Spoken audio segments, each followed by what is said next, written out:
Kita yo tak pegang ekonomi, clean government, good government, turun pun kamu buat. Yo nak pegang rawan dana khusus luar biasa kabe ya. Luar biasa berapa kabe ya?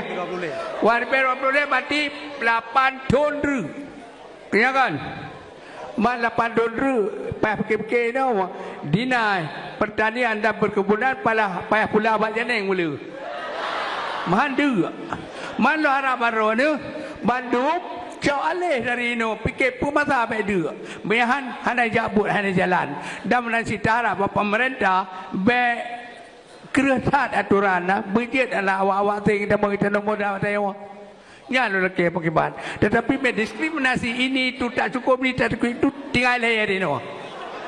jadi lo harap untuk kemajuan Aceh kalau di Switzerland kalau di daerah lain pengcuai tamang negara juga awak tiap tu kan nilai kan awak tiap tu kan nilai kan mereka bukan hanya bukan kan jadi beta diskriminasi beta kera bagi macam untuk kemampuan rakyat yo di khusus di Aceh pada oleh orang yang ada tengok tak pegah yo bikin di dan usus mudum le tak masa permedik per tak pegah lam jadi lo harapan rawan ni fikir yo kan tanggungjawab gubernur kan tanggungjawabnya gubernur hak raw tapi tengok masyarakat mesti fikir daerah raw pula bak janeng kita ke bawah merturun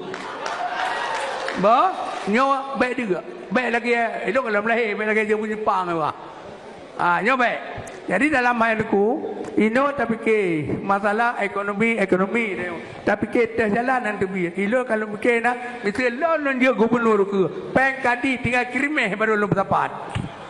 maka pas berarti sapuh